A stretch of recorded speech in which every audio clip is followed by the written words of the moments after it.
In 1923, the black town of Rosewood was a land of opportunity. You've been drifting along, Mr. Man. Seemed like forever. Colored folks own all the land around here, all the businesses too. Man can make a new start around here, make something of himself. Until the day, one woman's false accusation Tell me the truth. Was it truly a colored done this to you? unleashed a fury against their town. If you find him, well, you know what to do. There be some trouble around here, sir. To show use your help. There ain't no way in the world one man got enough bullets for all them crackers. And a search for the guilty became a hunt for the innocent. These are real folks dying. Women and children ain't done nothing wrong to no soul. Now, colored folk just can't be running all the time. There comes a time when you got to stand up and defend your rights.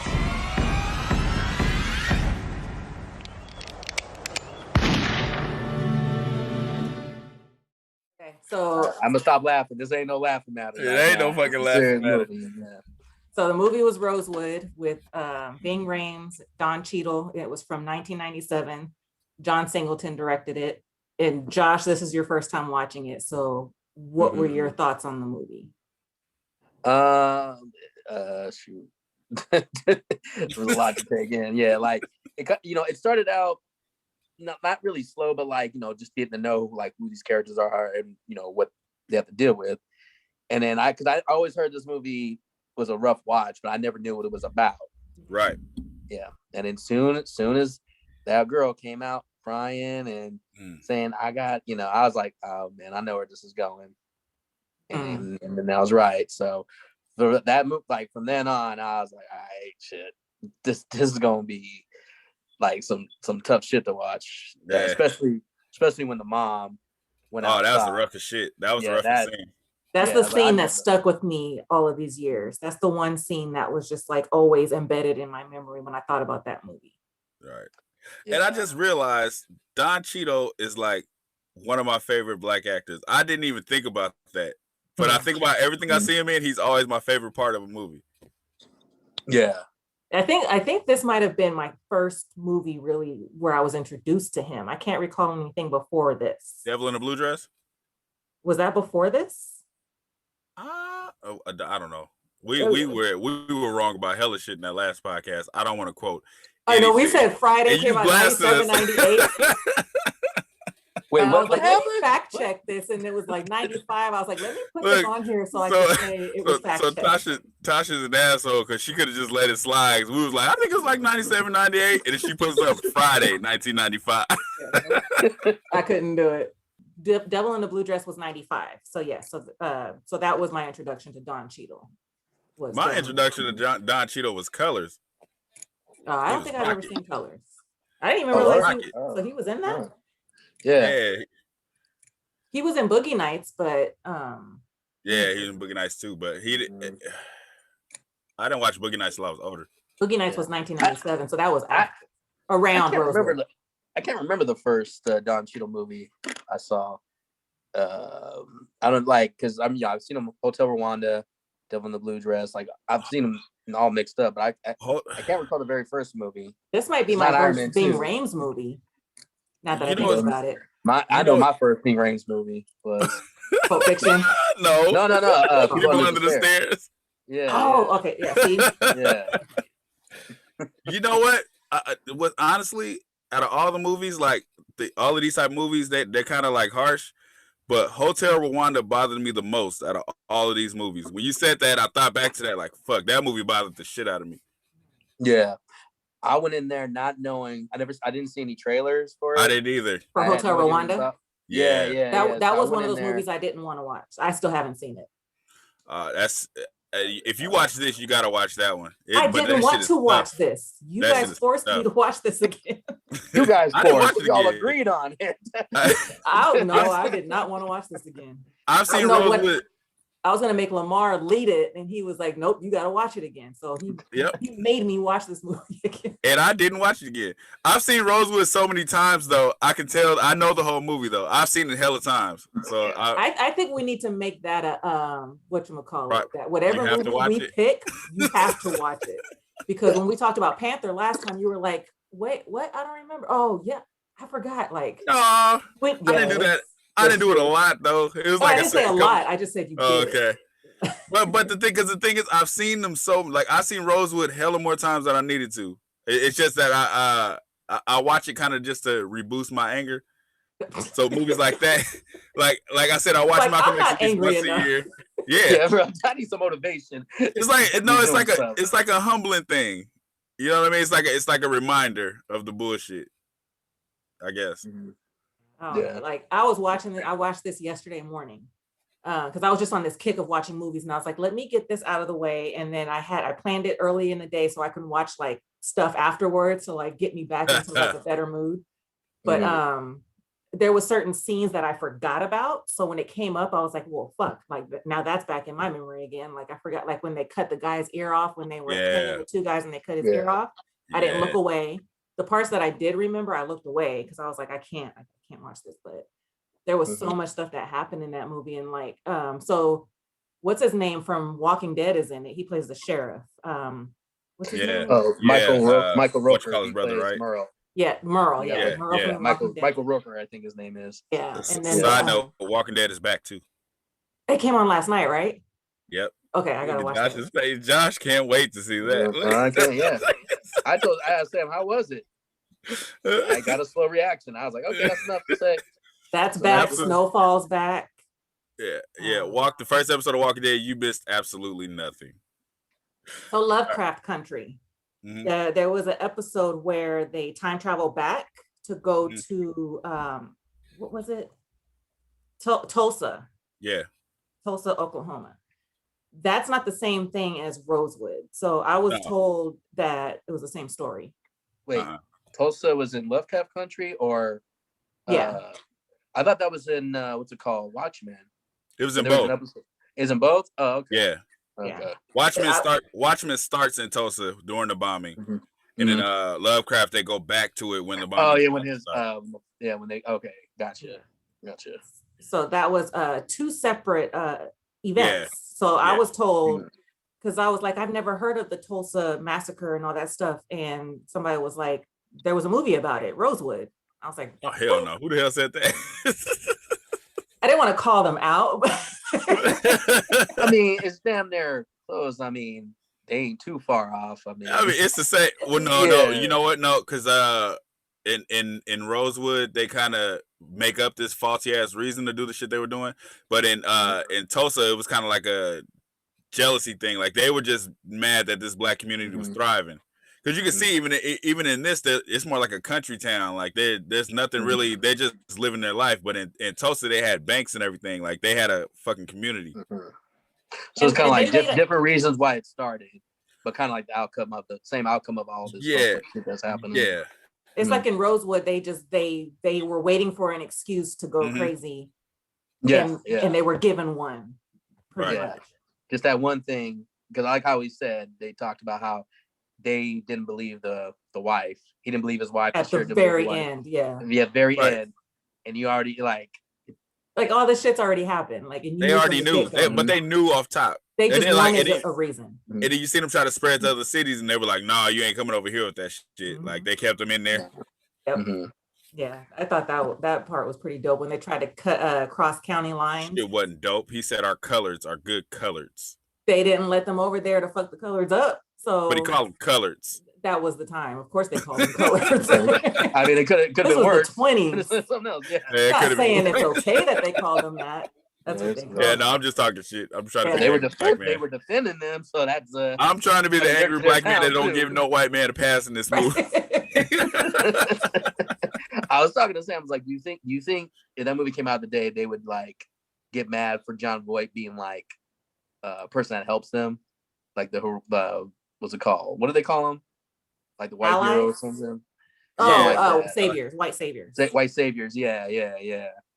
It's kind of like they didn't promote him as real life, like being too much of a white savior. Like he didn't come in like dun. It was kind of like he didn't have a choice. Yeah. Like his back was against the wall. Like it was what's his name? Being Rames. I was doing a lot of shit too. Yeah, he was like was like a hero in this movie. Yeah.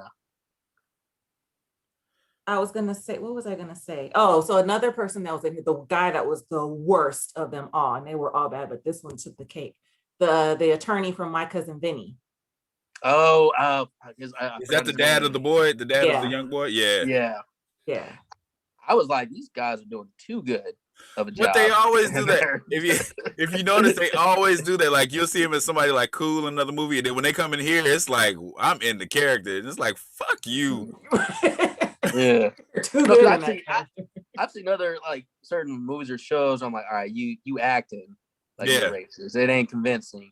But in movies like this, I'm like, man, you are a fucking racist. Just like Black Klansman, they get these guys that are just so convincing. I'm like, did you say, hey, I'm just gonna have a hidden cameras, y'all ad lib, just talk, just talk how you normally talk, and we'll just pick it up. Yeah, the guy that plays the sheriff, the guy that plays the sheriff, he comes across like a redneck. Like he plays those roles really good because he was racist in The Walking Dead too. Okay, so with him though, it's like I don't know. It's like you don't get that full on racist vibe. It's kind of like he's just doing it to please the people. You know what I mean? Like because he's trying to. Most of the time, he's trying to save them. I guess you could say, like he's trying to save black people. Like just talk, tell us. Yeah. And the whole crowd's like trying to kill him. He's like, no, just stop. Like he don't want to kill him. Right. Yeah. He kept the one guy that they took initially, the one that the dogs tracked, and they took him and they had him in the bed of the truck. He kind of stopped them from doing more to him. That's what I'm saying. It's but he was also yelling at him like, this is your fault that this is happening because you didn't say anything sooner. So it was almost like he was like teetering, like. Right. It's like he was the kind racist for back then. Was like he was like, he's like I mean it's fucked up to say, but it's like I always put my mind in that time frame. Like he's still a fucked up person, but he doesn't know that he's as fucked up as he is because it's during the time. Like you said, they say colored. They don't know it's a fucked up thing to say, but to them it's kind of like that's just what we call you guys. You're colored. Would you put him on? Would you say he's kind of similar to the agent in Judas and the Black Messiah? Yep. Where he's doesn't come off as racist, but thinks he's doing his job, or he thinks he's doing he's trying to do right in the wrong fucked up mind frame. Yeah. So the guy that beat the white woman, they had sex, and then he just started whooping her ass because she stepped on the line. That's the Terminator 2. Robert Patrick. T-1000. Yeah. He always looks like an ass. Like, you know what I mean? Like you look at him like he's gonna be an asshole in this film, and he was. There's some people that have that look like, he ain't shit. I forgot that character was in it so briefly, and right, he just came and went. Yeah, and then there's some kind of fraternity called the Freemasons or something. Josh. Emma Lamar, Josh. Wait, what'd you say? He said he came and went, and because you was like he was in so briefly. I was like, yeah, he just came and went, and Josh couldn't let it ride. He couldn't let it go. Gotta think before you leap, man. He couldn't let it go. Were you setting him up, and he just didn't knock it out the park, or? I didn't mean to. I was going with the story. I had to. He came and went in more ways than one. No, he was talking about it in just that way. He came and he went. But I forgot how briefly he was in it. Yeah. I forgot how briefly that character was in the story. I don't know why I thought he was in it longer, but he got assistance in it getting away. So I didn't know what that group was, the Masons or the Freemasons. I didn't know what that was. That's like a belief system, right? It has something to do with Catholicism, but it's like it's only for men. So I think that's like they refer to it like as a fraternity because it's only for men. But there's like I was told there was Black Masons, so they had their own little group of that thing. But they have rings or something that says they're part of this organization. So that's how he was able to get help getting away. But that's how the dogs tracked his scent. They were on the right track.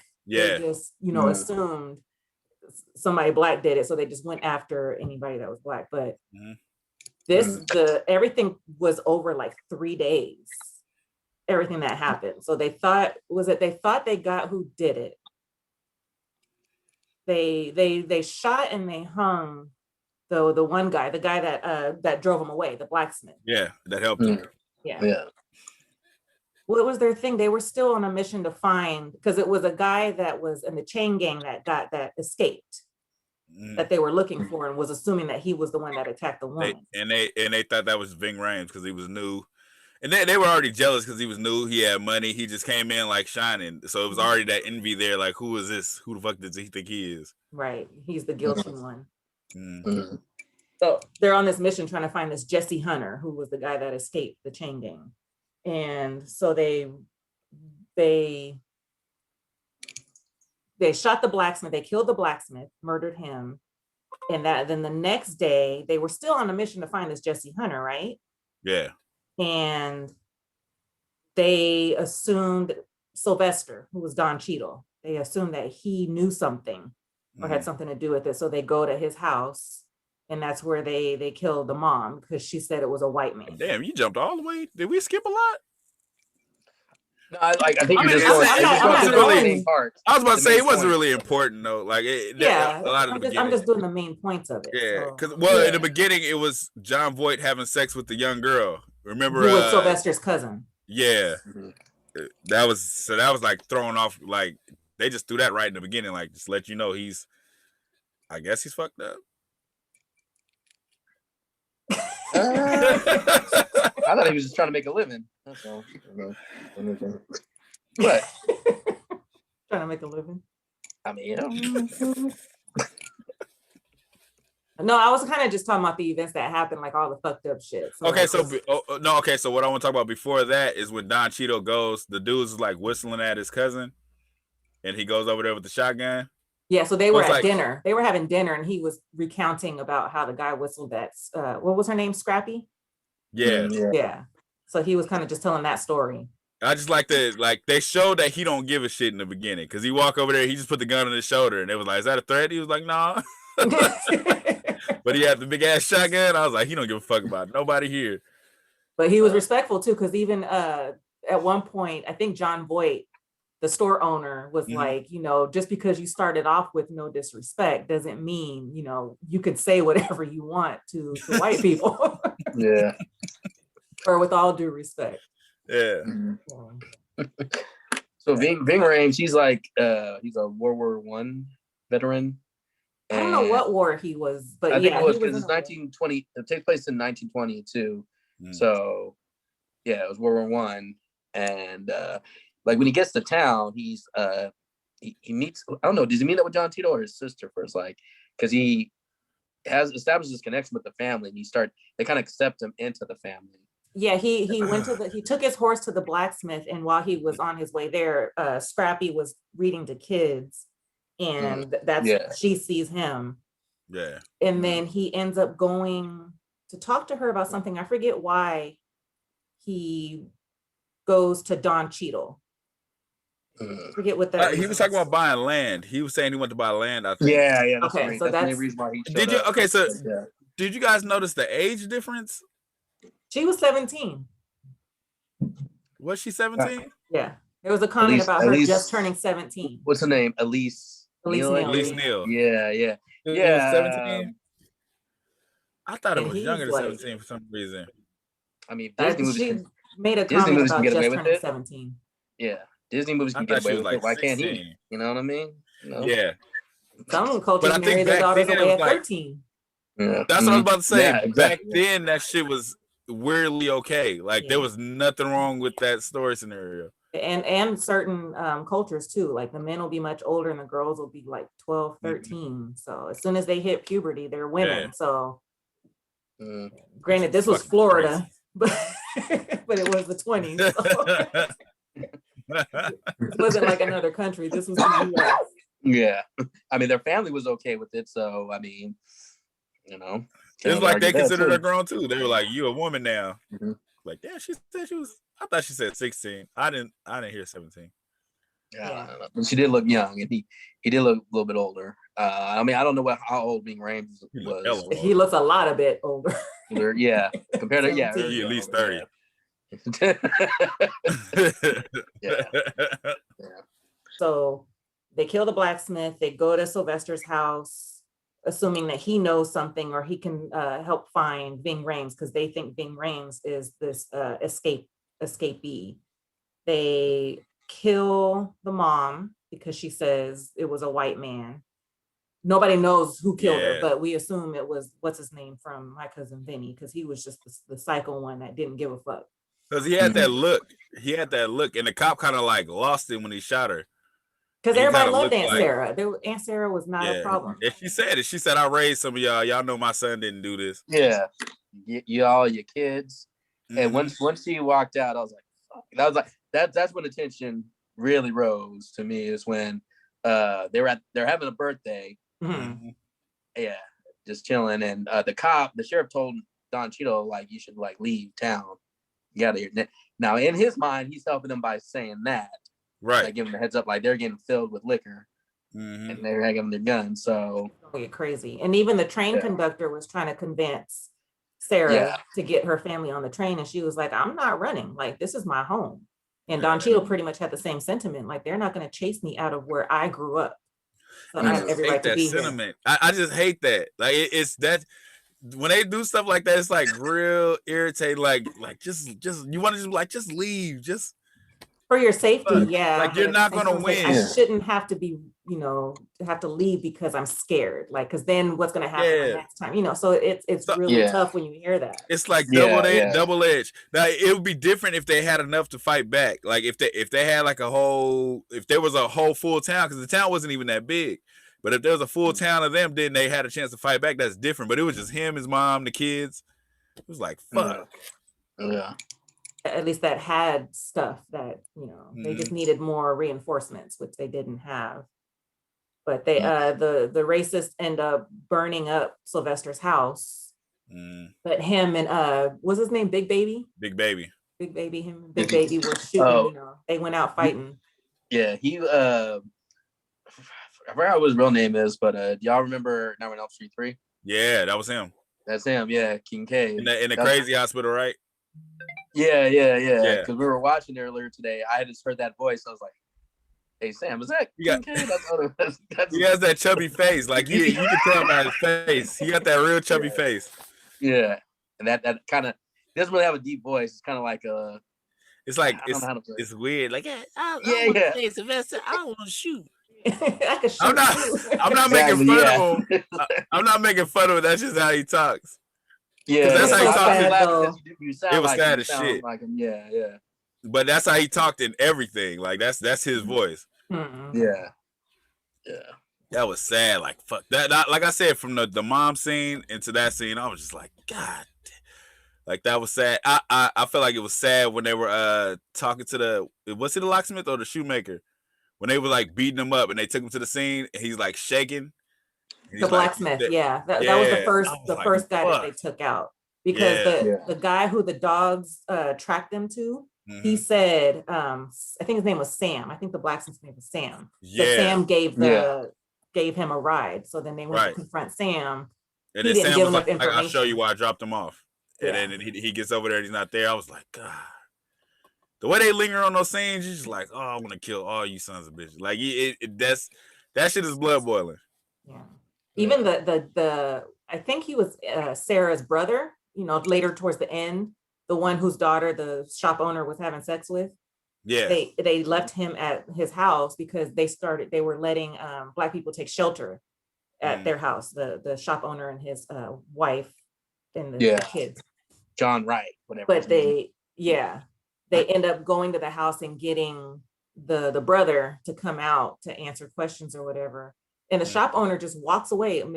John just walks away, knowing that these fuckers are crazy. And they just shot him in his fucking head. Shot him in the head. Yeah. Yeah. Well, this is like a little bit later on in the film where all this other fucking shit's happening. Yeah. Like, they're burning their houses. Yeah. But when they shot Sam, the blacksmith, the sheriff walks away. So it's like every time they walk away from this person, they know they need to keep an eye on because they're going to get fucked up. They're going to do it. And then the same guy shot both of them. It's the same guy that was teaching his son how to make a noose. Yeah. Even the son, I give him props for knowing that his dad was a fucking psycho. Yeah. I think what set it off for the kid was when they showed the mass grave with all the black bodies in there, and he was like, "There's babies in there." I think that's what was like. Yeah. And all his in the dad was beginning, saying, you like, see him playing with the kid. That was his best friend. His best friend. Yeah, in the beginning, yeah. He's a terrible actor. Which one? Oh, you don't like kids. That's what you don't like kids. No, I do like kid actors, man. But he was the black kid or the white kid? The kid from Gullah Gullah Island. The girl from Gullah Gullah Island was good, but the kid was terrible. The boy was terrible. Really? They're from Gullah Gullah Island? Yeah, you remember Gullah Gullah Island? I remember it, but I don't remember anybody in other. Like, I thought that was the only show they were in. No, they were in Gullah Gullah Island here, and then the girl was in Kenan and Kel after this. Yeah, the sister, Keenan's sister, right? Okay, I was wondering why she was from. Yeah, because she's a good actress. Now that little boy's terrible. The reason why I said that because I every time I hear like somebody's a terrible actor, and it's always the kids. I've always heard the kids outnumbers anybody else. Don't do that, John. I'll point out all terrible actors. If you're a terrible actor, I laughed at a blind guy. You guys made me laugh at a blind guy. What we talking about? On Panther. You guys had a good laugh at him being blind. Listen to the podcast. Listen to the podcast. You guys, I think it's what you said. You guys had a good laugh because he was blind. You guys had a good laugh when I said he was blind, and you guys started crying, laughing. And you said, "Cause you blind, that mean you can't act?" And I said, "I think he's acting." You guys had a great laugh because he's blind. Oh, that was hilarious. I'm just saying, I'm not hard on kids. I'm just hard on actors in general. And when you're a terrible kid actor, you're a terrible kid actor. Was he a good kid actor? Do you guys think he did good? It didn't bother me. Yeah, it's all right. He just played his part. Yeah. Okay, you probably say he's a terrible actor until you find out they were in a band you like. You'd be like, fuck this actor until you find out. That's what you're gonna do? No, wait a minute, because I said he was terrible. Remember I told you guys I didn't like him. You Jared Leto? Yeah, I didn't like him in that movie. No, but then when I said 30 Seconds to Mars, you're like, oh, he's in that? I said, oh yeah, I like his music. I like his music, but he's a terrible actor in that movie. I do like his music though. Yeah, no. There's people who have made great music and they can't fucking act or direct for shit. So I don't want to say he can't act. Just in that movie, he wasn't good. I didn't like him for that role. Yeah, okay. You know, the one role he did good in was Bias Dallas Club. Everything else, I don't really care for. Say that again, Josh. Is it Bias Dallas Club? You said Bias Dallas Club. I just keep on fucking it up. I say it all the time, and people are like, "No, it's this," but I still. I'm gonna call it whatever I'm gonna call it. All right. We know what you meant. I just wanted you to say it wrong. Yeah. Mm-hmm. I'm gonna keep on saying it wrong because that's all I know. So all this stuff is happening. Like I said, it happens over 3 days. One person gets killed the first day. The next day is when like shit just starts going crazy, where the mom gets killed, Sylvester's house gets burnt down. Then the women and children go, on the run, like they're hiding in the woods and trying to, get away. And you think, okay, so I'm like, why are the women and children leaving? But then you see the girl gets killed, the cousin. Yeah, they killed her after, I guess, finding out where her dad was. Yeah. So and I think the reason why they went there was because, the shop owner was, hiding a Black person in his house. So they were just trying to, find everybody that they could.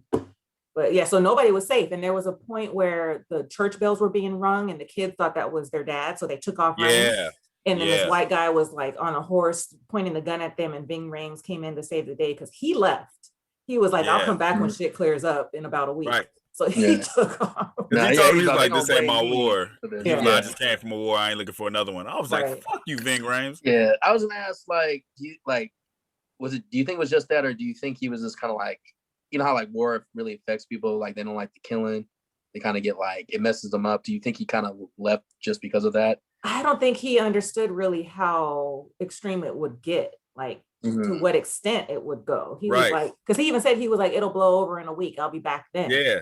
He figured like it was just racist white dudes doing racist white dude shit. Like he figured like once they find the guy, it's over. You know what I mean? Like he didn't think it was shit until they grabbed him and put him on the. Did they do that after the kids or before the kids? After. It was after he saved the kids. Yeah. So he was hiding in the bushes and he saw the somebody mob get killed. He saw somebody get hung. When Ving Rhames got caught because they were at the train station. So at a point, he rescues the kids from, almost being shot by the man on the horse. And because they went away from the group of women and children because they heard the church bell. So they took off running, and then Ving Rhames rescued them. But I was going to say, when at that point, he sees the woman hanging. So I think he realized, okay, nobody's safe. Like, not even women are safe. And he was about to see the kids get shot. So it was like, okay, nobody's safe. Yeah. So he gets the kids back to the group, and then he runs into Mr. Wright the next morning, stealing something from the shop. But Mr. Wright ends up going with them and makes a plan for them to get to the train station. So he's going to get the train there for them to escape. So when the Ving Rhames gets the women and children to the train station, somebody's missing. So 2 of the kids are missing. I think a little girl got left behind, and then the kid, you don't like Lamar, went to go find her. And when Ving Rhames went to go, I think, search for them, the kids ended up back, but Ving Rhames was gone. And that's when the mob captured him and then strung him up. But his thick old neck was keeping the thing from choking him. Yeah. Oh, I want to talk about how Don Cheadle's character in the beginning, like, you think that he's dead, like he burned up in a fire after they shoot his hiding mom in a coffin. Yeah, I for some reason I was kind of like, all right, I don't know if you would kill off a character like that. You know what I mean? Like a character. Oh, Don Cheadle, it just the end of him, like they don't really show him die or nothing. Yeah, like to me, for at least for film, like you could do that to a character that's not important or whatever. Like, they call it like unceremonialist or whatever. Like, a character that you like deserves an on-screen death, or can't just Did you, seeing it for the first time, did you have a feeling like he's not dead just because of how everything was shot and how it played out? Or did you think he was dead? I actually thought he was dead.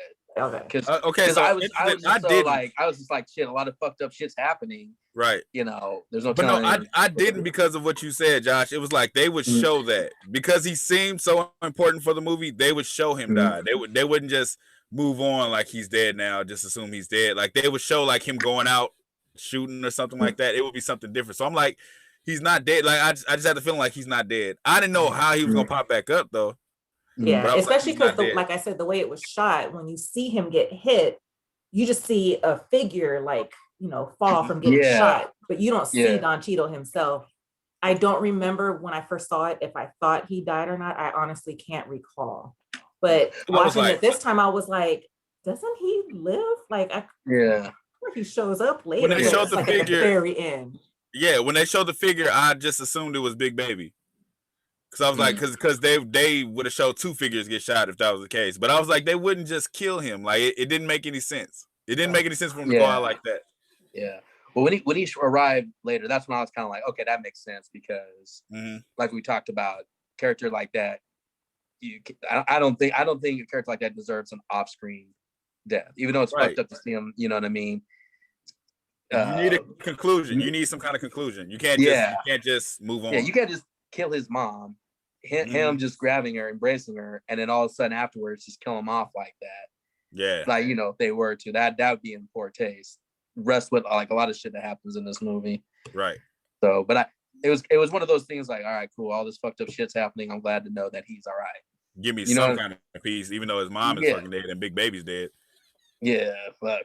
So, and that's with Ving Rhames. What I liked about him is that, like, he's this badass, but he doesn't go around acting like he's this badass type of thing. You know what I mean? Like his attitude seems very humble. He's more to his business. He don't come in town like, I'm ready to start some shit. He come in town like, I'm just trying to settle down and marry this young girl. Yeah, I'm trying to buy this land because I got the money for it.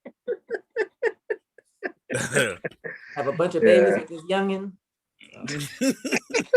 She couldn't even focus on her social studies or the Bible school. She kept looking up at him like, he was riding up on the horse. She was in love at first sight. She was gone. So I'm on that horse, and she was like, "Yep." So we get to the murky thing, right? They get to the train, and then the guy tells them only women and children, right?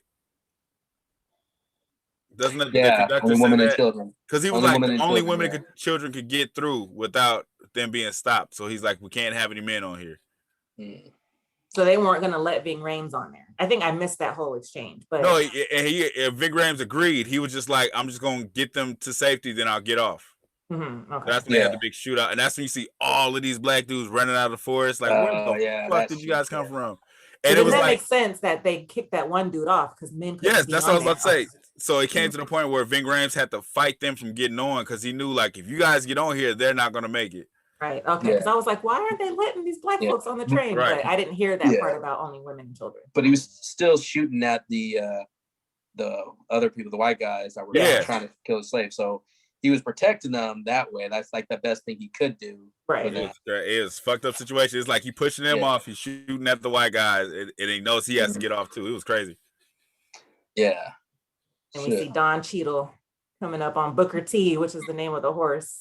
Yeah. Booker T starts trotting up in Don Cheadle. I was like, what's it called? It's kind of random though, because Booker T don't listen to nobody but Ving Rhames. But the part when they strung Ving Rhames up on the noose and then he tried to slap Booker T away. They were about to shoot him. Ving Rhames got Booker T to take off.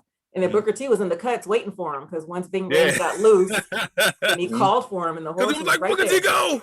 He said, Booker T go! Like, he was like, Booker T! And Booker T came back. Yeah. Like, has he been trying to be hung before and then like escapes? And then Booker T's just chilling.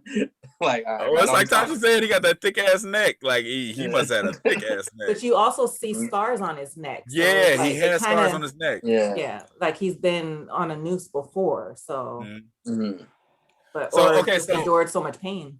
In the conclusion, do you think he was the guy they were looking for? No, I don't know. Wait, we talking about?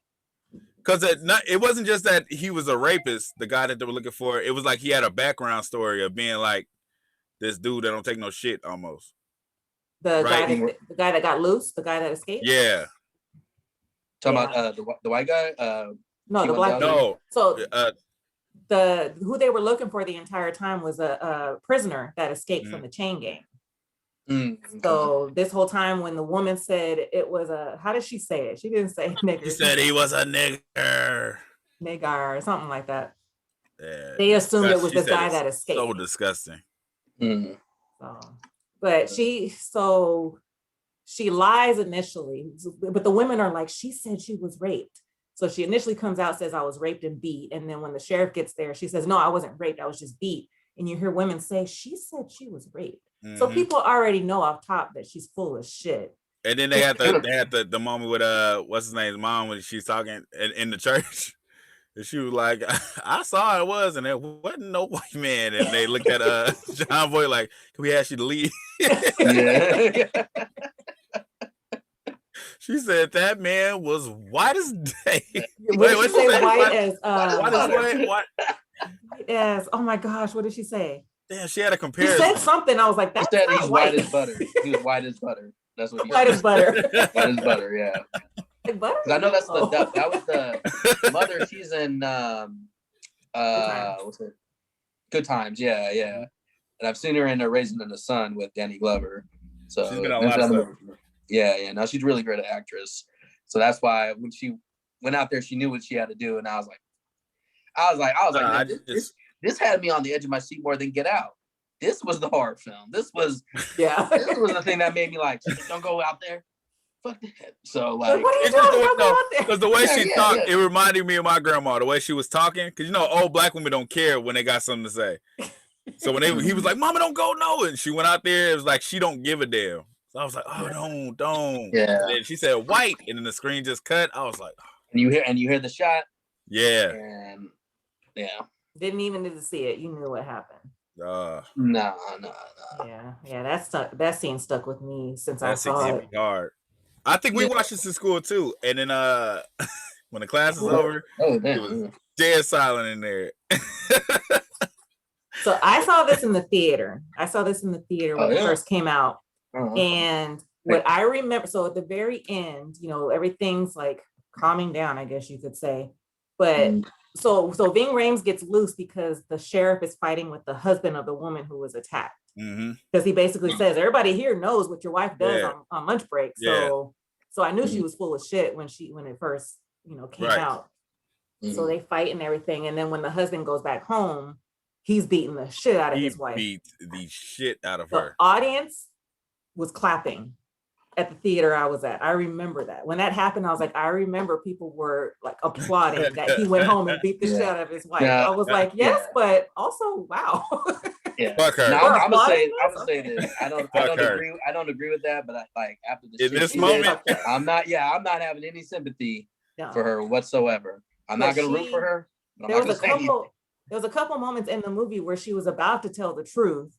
It wouldn't have done anything. It would have made no difference because you still said this and set off this chain of events. But those white dudes just wanted blood anyway. They just wanted blood anyway. Especially that one.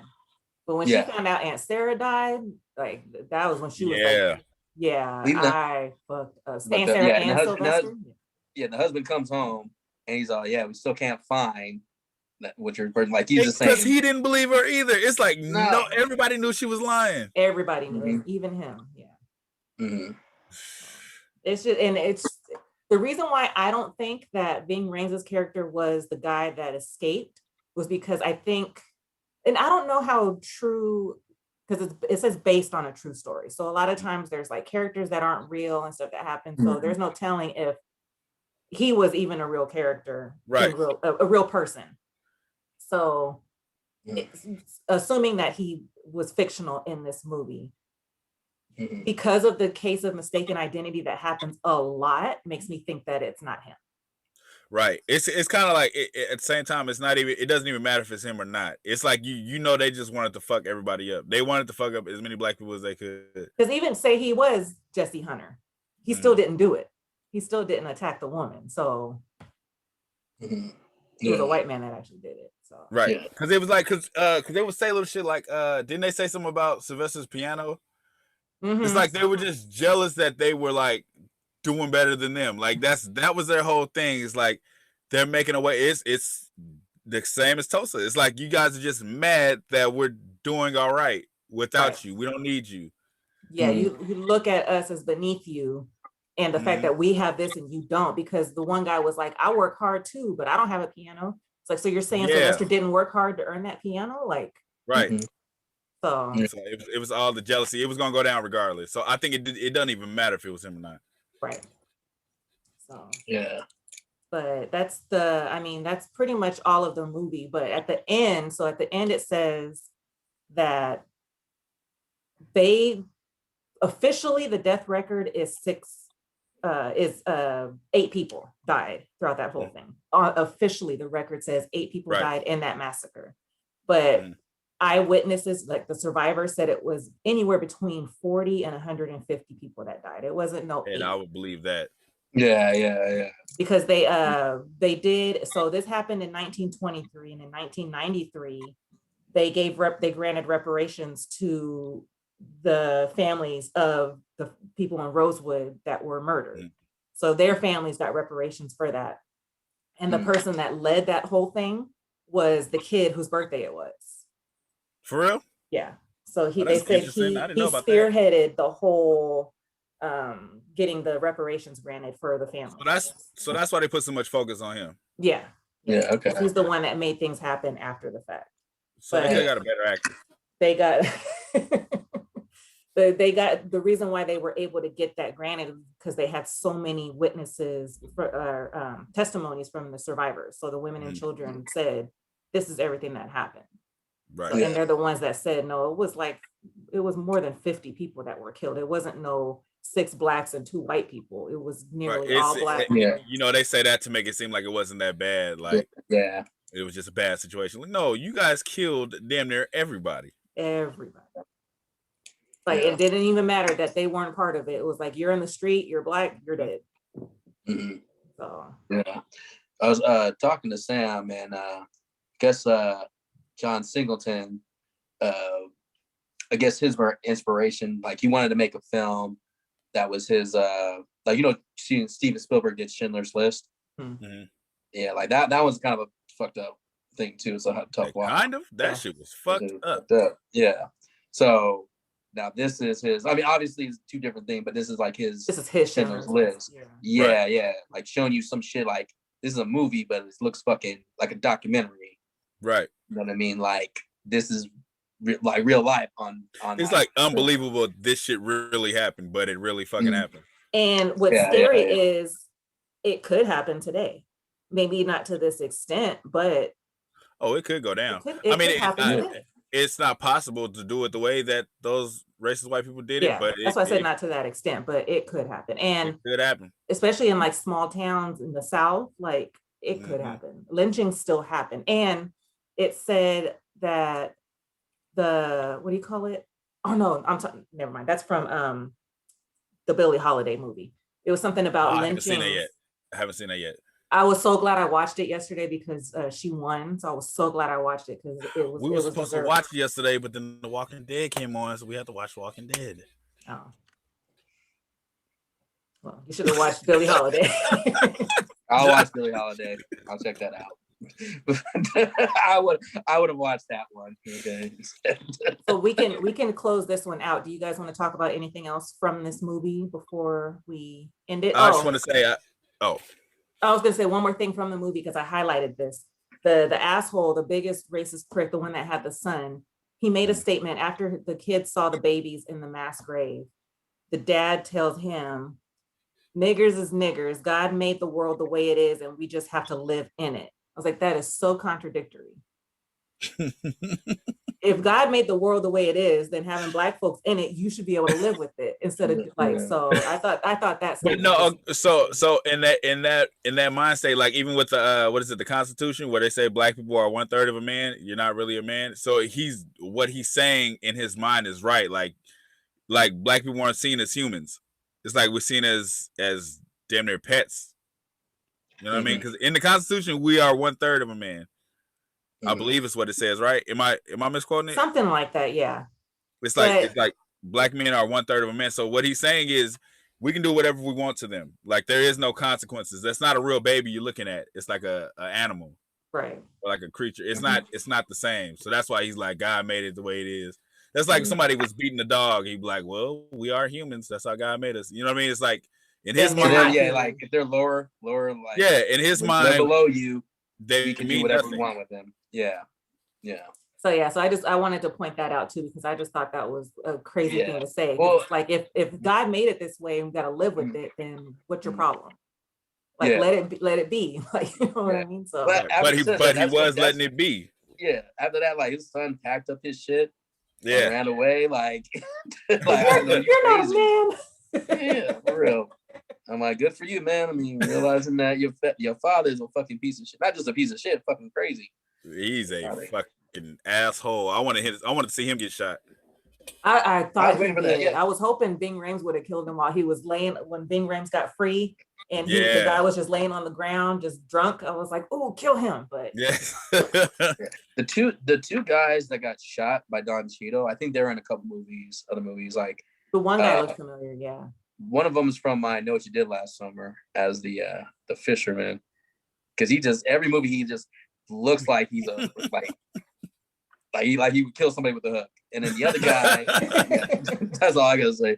And the other guy who's hanging out with him, he's from I think it was from Batman Begins, Memento. Like he pops up here and there. It's like, oh, he's using Sons of Anarchy. The big heavy dude. Oh, he rode the it wasn't a 4-wheeler, was it? He rode the bigger bike. Like he was old. He had the oxygen. No. That's I know what you're talking about. Longer hair. You're talking about the OG one, the crazy one. He was in there for hella long too. Like he lasted a long time. He was an older guy. Yeah. They cut off his. Did they cut off his fingers? They were torturing him. They captured him and they tortured him. I don't know. I remember like he was trying to hit on what's it called, Half Pint's girl to see if she was loyal, and she didn't do anything. Yeah, he was like fat and sloppy and nasty. Like I know what you're talking about. I was like, so you're testing her loyalty with him. That's your goal. Okay. I'm picturing him now. with the wild hair, he has like the gray. Kind of short guy, right? Yeah. Short, remember they kidnapped him. They kidnapped him and they were torturing him. I think they chopped off his fingers. I don't remember that, but I'm picturing him now, and yeah, he was in Rosewood. I remember now. Yeah, he's clean shaven, still kind of chubby, but clean shaven. He still got the same face. So to close this out, I did not want to watch this again, but thank you for making me watch it. This was our movie to close out Black History Month. Granted, I think our next movie is going to be Coming to America too. Oh, when is that coming out? Friday. Is this Friday? Just remember, just have the mindset that this was, it's March 1st, so Black History Month's over. But still, this was Black History is all year. Yeah. Black History is all year. How about that? Yeah. So it's not our last Black film, but it's our last film for Black History. This is one to me. 12 Years a Slave is still the hardest watch out of anything I've seen. Like, that really got under my skin. This one did too, but 12 Years a Slave it lingered on, him hanging there for a long ass time, to where like everybody was doing all this stuff like it was a natural normal thing for them. And me and Tosh were just like, everybody's just walking around, taking care of their business, and he's just hanging there. I still, like I said, still the only, and it wasn't even white racism, it was black racism, is Hotel Rwanda. That's the hardest movie for me to watch. Yeah, that one's, and that's black on black racism, and they were flat out, we hate you. To other black people. That shit was tough. Yeah. Well, we're like fucking I remember like when they're driving, you hear the bumps, and he's like, what is that? Yeah. And they get out, he's saying all those bodies like him, he's trying to keep his shit together, trying to save his family and all his friends. It's just so stressful. That movie was fucking stressful. Hey, you know what's crazy? After I watched that movie, I was working this temp job. We were like making manhole covers. And I got a promotion within like 2 weeks over these African dudes. And they were like, so you could tell they had some like energy towards me already. But then one of them, like, we would like talk and like make jokes. And then we started talking about that movie. And he said, you have to understand, he said, because when you look like you go higher in life. When you look like me, you stay here. And I was like, fuck. So he was explaining to me why they did that shit in Rwanda. Like, he understood it. So he's like, it's fucked up, but they understood. Colorism. So within the different races, they have colorism. So it's like, there's issues within their own communities as well. Yeah. So with them, it was Hotel Rwanda. It was like the tribes, I think, had different privileges. Okay, so I think that's what they were referring to when we watched His House, when she was like, I had to wear this and this, so they would think I was from both. Right. That's what they were doing, because they were like, check Don Cheadle, like, what are you? And he had to show his ID, like, I'm from this tribe. So they'll let him go. It was like a fucked up situation.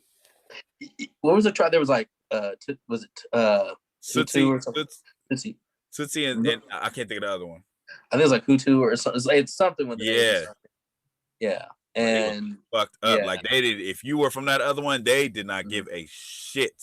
No, that's how I learned what genocide was. Like, I never knew. Hey, okay, so Josh, you remember I don't want to touch. I'm not gonna say exactly what happened, but you remember the lady was walking down the street with the fucking what do they call those big ass knives? Machete. The machete. The lady's walking up the street with the machete. Do you remember that scene? That was a real clip. In Hotel Rwanda? Yes. I don't know. It's been a while since I don't remember every single thing in it. But like, was it at the end or beginning? It was during the movie. They were just showing what was going on, and she was walking. That it was a real fucking scene. That shit is crazy. So they like included like live, like real footage. I think it was like a news clip. It was like a news clip of what was going on. That shit is fucking twisted. Yeah, and Don Cheadle's character, like you're saying, he was he Tutsi or whatever it's called? He was whatever the people that were killing everybody else was, but I think his wife was with the other tribe. Right. Yeah. So that's why he had to pay. You know, it fucked up how you have to pay. Same with Schindler's List. Had to pay or bribe somebody to save people's lives. They have one scene with Don Cheadle, and my heart dropped when he came home. My heart. Are you talking when he's in the bathroom? When he's in the bathroom? Yeah. After he oh my god! I've seen that shit. My heart stopped beating. Yeah. You gotta watch Don Cheadle. Speaking of Don Cheadle. No, don't defer. Do not defer. You watch Hotel Rwanda. It's like it's one of those movies you have to watch at least once. Yeah. Well, me, I gotta watch City of God too. I still gotta watch it. I gotta watch that too. I thought you seen this, Tasha. City of I God? saw parts of it, and it made me not want to watch it. But just watch it. Just watch the movie. There's a few movies like that I need to watch, and I haven't. Mississippi Burning. That's another one. I gotta watch that. I feel like I watched that. Ghost of Mississippi was another one I was told to watch. But to close this part of it out, do you guys want to say any closing thoughts on Rosewood? Don Cheadle is one of my favorite actors. So it's Don Cheadle, Clifton Powell, Samuel Jackson. I just realized it. Yeah. Don Cheadle's a great actor. Anything Ving Rhames is in, he always stands out too. So this had a solid. What's up? And well, I liked the movie. I liked it. Holiday Heart. I liked it. What's it called? Holiday Heart. Never heard of it. He's a drag queen, right? He's a drag queen. Ving Rhames is? Yeah. Oh. Or like I now pronounce you Chuck and Larry. He was gay.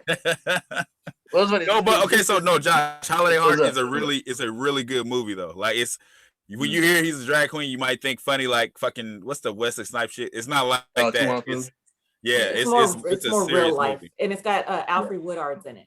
Yeah. Okay. It's a good movie. movie. I was saying Ving Rhames, he can play the badass. He can play, you know what I mean? Like he doesn't always have to like just because he's big and buff. I guess he doesn't care what he plays, like the gay guy in Chuck and Larry. Yeah. Or but I think like with Holiday Heart, I think that's kind of like it shows his what all he can do because he's not just like a real range. Yeah, I see that. Yeah. I can see that. I mean, I recommend this movie because like if you're into film, like see, like I said, 12 Years a Slave or whatever, all these movies are hella hard to watch, but they're made really good. Like, you know, you want to have a history lesson, you know, check this one out. Yeah. So, you know, that's all I'll say. That's pretty much like I said, like it's a tough watch too. Tough to watch, but good film. Yeah. So. So that's Rosewood. We're gonna do Coming to America 2 next.